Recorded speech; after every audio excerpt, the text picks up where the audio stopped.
So I kind of got ahead of myself with some of my other topics. But just recognizing your authority, it's very important to know who you are, okay? And I've been saying okay a lot, and I'm trying to try not to do that anymore. So first of all, we recognize that he is this all-powerful being that is super awesome warrior king, also loves us like crazy. Second of all, third of all, we have learned that, or we've talked about, you probably already know this stuff, I'm just reaffirming you, in that we have power, okay? Even if we don't even just do anything, we carry it around with us, which is awesome. But this third part is just to talk about being purposeful in it, I guess, if you want. Because we do have power as the son, as a daughter of the king. We have power. We have power to say go. We have power to say heal. We have that, okay? And if you watched my second video, Jesus said, I never knew you. I let that power get to my head, okay? I went on a whole like X-Men thing and decided to take that power for myself and said, you know what? I'm awesome. I'm this cool, powerful person. Don't do that. It's going to be hard not to.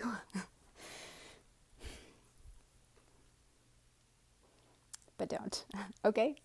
But it's very fun to look in the gospel and see about all the different ways, and again, I touched on this in the last video, of how Jesus, decides to show us how he cast out the demons. One time he did it this way, one time he did it this way, one time he did it this way, and same with healing. One time he did it this way, one time he did it this way, one time he did it this way. I mean, it's just, sometimes he was just like, get up and walk. Sometimes he touched them. Sometimes he did it differently every time, okay? And I think that is very important to know that there isn't a formula of how to do it. He's just like, guys, just do it, just walk in this power that I've given you. To recognize that you have authority. And one thing I want to reiterate and make you understand is that Satan has done a really good job of making us feel like we don't have power. That we are these itty bitty little human like me's that have no power, and he can just use this at will. And he's done a really good job with the horror industry of like scaring us and making us feel he's this big scary thing. And he is. But we have power, okay?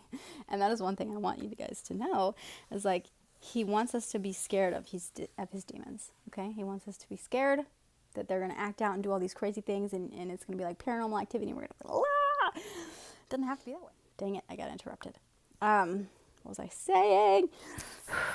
Anyways, he wants us to believe that he's scary, and he is scary, okay? And he is powerful.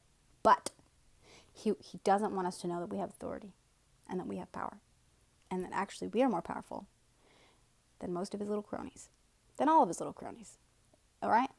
Because when you walk in the power, when you walk in the Spirit, when you recognize your authority as a son, as a daughter, when you recognize that you are covered in the blood, that you carry the Holy Spirit, that you have the authority, okay?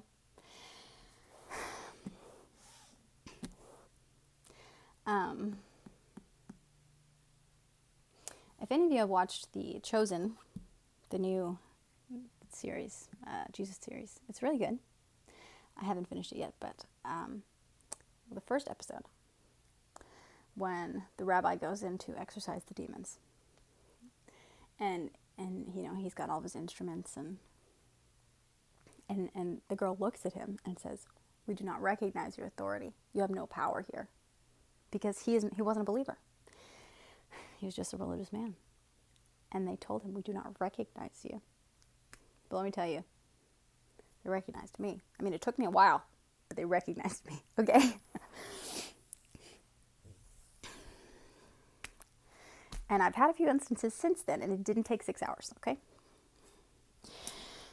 So the more you recognize your authority, the more you walk in it, the more you understand it, the more you grasp it, the more you're like, I am covered in the blood.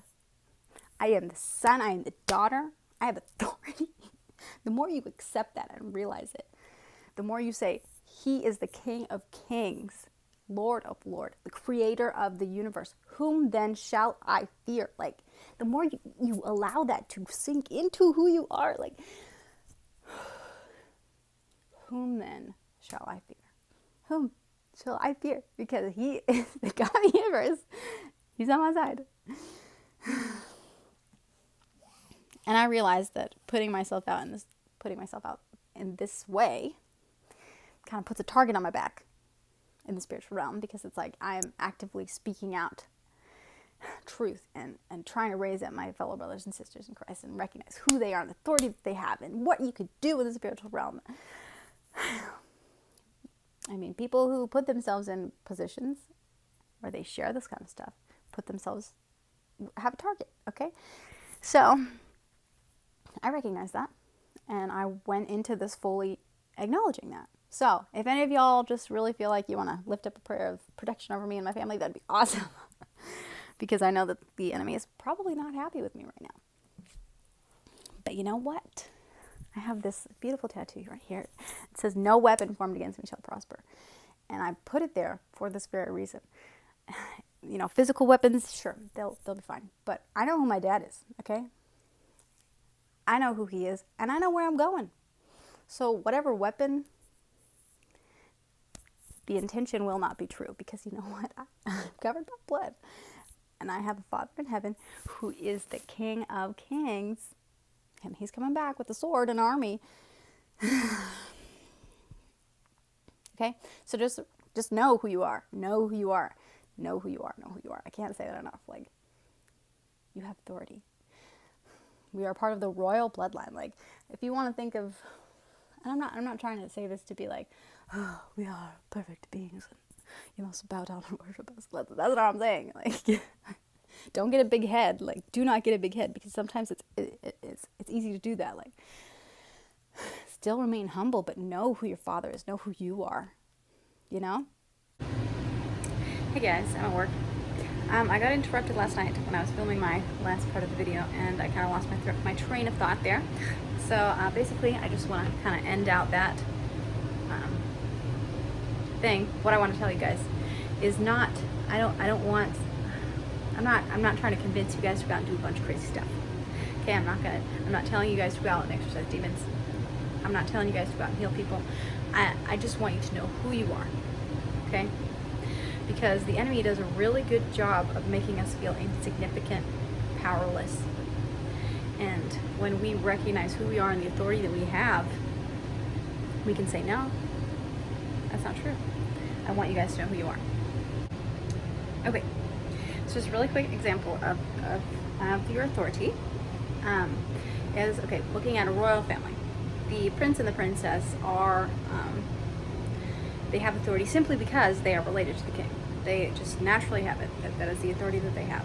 Whether they choose to do anything with it or not is up to them, but they have it, okay? Similar to us, because we are related to the king, we have this authority. Whether we act on it or not, we still have it. Now, the really powerful monarchs are the ones that actually recognize their authority and their power and used it, all right? A lot of them used it in really bad ways. Some of them used it in really good ways. And when they recognized the authority that they had, and they used that authority to implement things that were beneficial for the people, then that was them exercising their authority. An example of this is Esther. All right, she was a Jew, and sorry, I don't have my thing here. She was a Jew. She married the king, and because she married the king, she became the queen. And simply by being the queen, she had authority. All right, just by being the queen, she was authority. But she chose to exercise her authority when she petitioned the king to change the law to save her people. And she did, and he listened to her, and she saved millions of Jews, all right? That's just an example of someone in a position of authority exercising that authority and the change that they can make. And that's all I'm trying to get you guys, all I'm just really trying to convey is that you already have authority. You are a royal bloodline, whatever, king. He is the king, you are the daughter, the son, whatever. You already have that authority. So whether you're exercising it or not, you already have it. So I'm not telling you to go out and do things. I'm not telling you to go out and do things. If God tells you to do things, then that's between you and him. I'm not telling you to do anything. I want you to just know who you are. Know your authority, because Satan really likes to just make us feel, like I said, powerless and weak and unable to do anything, and that's not true. So I want you guys to just know that you have authority, you have power, and you don't even have to use it. Just know that you have it. But if you want to use it and you feel God like calling you to do something, like what I said earlier with detecting, just being able to feel the different spiritual atmospheres. If you can start to tap into that, and just like notice when things feel differently, you can use that to pray into that situation. Just be like, okay, I feel very heavy and oppressed here. I'm gonna pray for freedom. I'm gonna pray for love. I'm gonna pray that light comes into this area. Just a little prayer here and there as you walk around. It doesn't have to be an intense walk around battle with whatever. just lift up a prayer. Like, I think that's an important part of recognizing the spiritual atmosphere, is just having insight to pray about that place.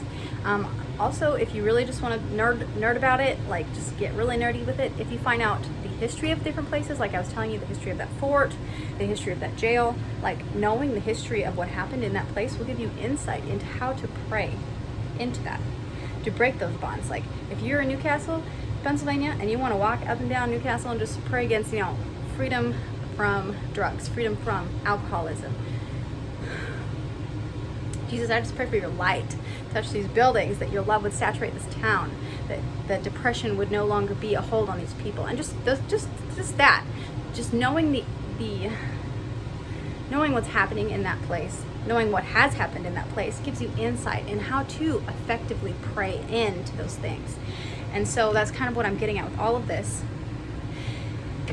is using your power if you want to. You don't have to. But if you want to use this authority that you have, recognizing the different spiritual places that you go, just feeling, oh, I feel heavy here. Okay, Jesus, let's just touch this place. That's all you have to do. I'm not saying you have to go out and do crazy things. But if you want to, like, it's good to know the history and things that happen in this place. It gives you insight into how to pray purposefully. And you don't have to have insight. You can just pray. Just lift up any kind of prayer. And that's powerful too. But if you want to pray with purpose and like insight and understanding, that is very powerful. Just walk around exuding light and do things. Cool. Yeah, I think I'm done.